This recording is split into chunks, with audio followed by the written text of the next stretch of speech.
واحد السلام عليكم خوتي المغاربه داخل المغرب وخارج المغرب. كنتمنى هاد لا فيديو يلقاكم بصحه جيده. في هاد لا فيديو الاخوان بغيت نتكلم على القضيه ديال ختنا كنزه اولا الخادمه كنزه. الخادمه اللي حركات المشاعر ديال المغاربه كاملين ودراتهم في خاطرهم، والمغاربه كاملين ساندوا القضيه ديالها ودعموها وتعاطفوا معاها، لحقاش ما كيبغيوش الظلم وما كيبغيوش الحقره. والحمد لله اماننا وثقتنا كبيره في القضاء النزيه اللي عندنا. واخا تكون كيف ما بغيتي تكون غادي يطبق عليك القانون. هادشي كنفتخروا به. النيابه العامه قررت في حق هاد المتهمين، قررت انه تتابعهم بهاد التهم اللي غادي نقول دابا. والتهمه الاولى هي تهمه الضرب والجرح في حق امراه في من له السلطه عليها مع سبق الاصرار والترصد. المعنى ديال هاد الشيء الاخوان انه النيابه العامه تابعتهم في الضرب والجرح المتعمد في حق امراه في من له السلطه عليها. يعني هما عندهم هاد السلطه على هاد الخادمه، فراه كيضربوا فيها كيف ما بغاو، سواء على حق او لا على باطل. يعني المعنى هاد الضرب راه ماشي ما بين واحد وواحد في الزنقه، راه هاد الضرب كنعنيو به انه واحد الانسان عنده واحد السلطه على انسان اخر. مثلا استاذ عنده السلطه على التلميذ، كيضربو، يقدر يضربو على حق، يقدر يضربو على باطل، او ما بين المعلم والمتعلم. والتهمه الثانيه الاخوان هي التهمه ديال ادعاء الصفه. كيف ما بزاف ديال المغاربه عرفوا القضيه منذ البدايه انه هاد السيده كتداعي راسها انها قاضيه ديال التحقيق وان راجلها كولونيل، ولكن لحد الساعه النيابه العامه كتحقق من الصفه الاصليه ديالها. لانه من الغريب انه انسانه كتنسب راسها للقضاء دير بحال هاد الاعمال، لانه لا علاقه بينها وبين القضاء الاخوان صراحه. هادشي اللي خلى النيابه العامه انه تسحب منهم الجواز ديال السفر ديالهم.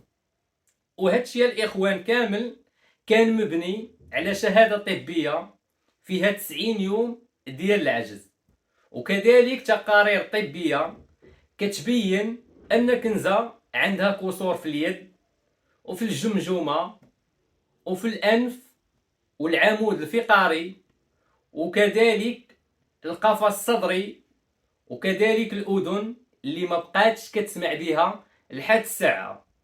زياده على هذا الشيء سوء التغذيه، انه بنتنا كنزه ما كانتش كتاكل مزيان وما كانتش كتعطيها الماكله متوازنه وصحيه بحال الماكله اللي كياكلوا الاولاد ديالها. وهذا الشيء كيدور في الخاطر الاخوان، وحنا في 2024 هذا الشيء كيدورنا في خاطرنا. لحد الساعه القضيه دازت غي في المرحله الابتدائيه ومازال ما دازتش في الاستئناف، لحقاش هاد القضيه مازال قضيه جنحيه ومازال خاص يدار تقرير طبي باش ياكد لينا واش هاد الضربه اللي عندها في الودن ديالها واش غادا تسبب ليها عاهه مستديمه او لا غادا ترجع تسمع بها. فراه الا سبات ليها عاهه مستديمه القضيه غتولي قضيه جنائيه، لانه هاد الضرب والجرح ادى الى عاهه مستديمه. وصراحه الاخوان انا كنطالب انه هاد السيده اللي هي كنزه تستحق تعويض مادي، لانه مسكينه راه ما بقاتش قادره تخدم، توعتات كامله، عندها كسور في كل الاطراف ديال الجسد. باش غادا تخدم وباش غادا تعول الوالده ديالها وباش غاديه تعيش؟ والسيده كامله مسكينه عندها كسور. هذه الاولى. زياده على ذلك محتاجه المصاريف ديال العلاج النفسي، لان هاد السيده 9 اشهر وهي عايشه معاناه نفسيه كبيره بزاف. اضافه على هادشي كامل الاخوان كنطالب بالاعتقال حتى ديال الام ديال المشغله ديال كنزه، لانها حاولت انها حاولت من خلال الخروج ديالها الإعلامي أنها تضلل الرأي العام، وخاصة حتى هي تتابع، لحقاش القضية ديال كنزة قضية عادلة وصادقة منذ البداية، والأقوال اللي قالتهم كنزة في الأول قالتهم في الأخير، وكتحس بها كدوي من القلب ديالها، وربي ما خيبهاش. هاد المسألة اللي كندوي عليها الإخوان صراحة مسألة اللي كتحز في الخاطر. واحد الإنسانة تعرضات لشتى أنواع ديال الظلم وديال القهرة وديال الحقرة، راه هادشي صراحة الله يعفو، هادشي اللي نقدر نقول.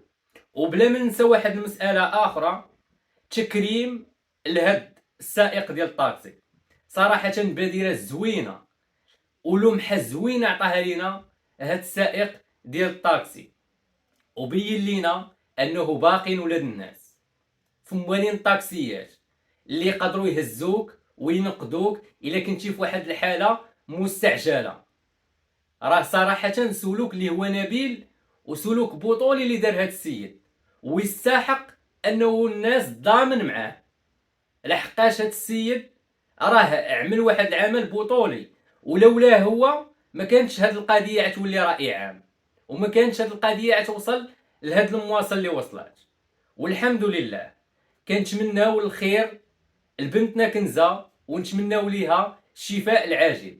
راه داكشي اللي كتحس به كنحسو به، حنا المغاربه كاملين مساندين القضيه ديالها، وحنا كاملين في صفها وفي صف اي واحد مظلوم في هذه الارض السعيده، وعندنا ثقه كبيره في القضاء النازيه. ومن هذا المنبر كنشكر القضاء بكل المكونات ديالو، من وكيل الملك الى اخر موظف في المحكمه، وكنشكر كذلك الدرك الملكي على المجهودات الجبارة اللي قاموا بها من خلال العمل ديالهم، ومن خلال البحث اللي مشاو كيبحثوا على الجيران باش يعرفوا الظروف والحيثيات اللي كانت كتعيشها كنزة. هادشي اللي كاين الاخوان، ونتلاقاو في فيديو اخر ان شاء الله. مع السلامة عليكم اخوان.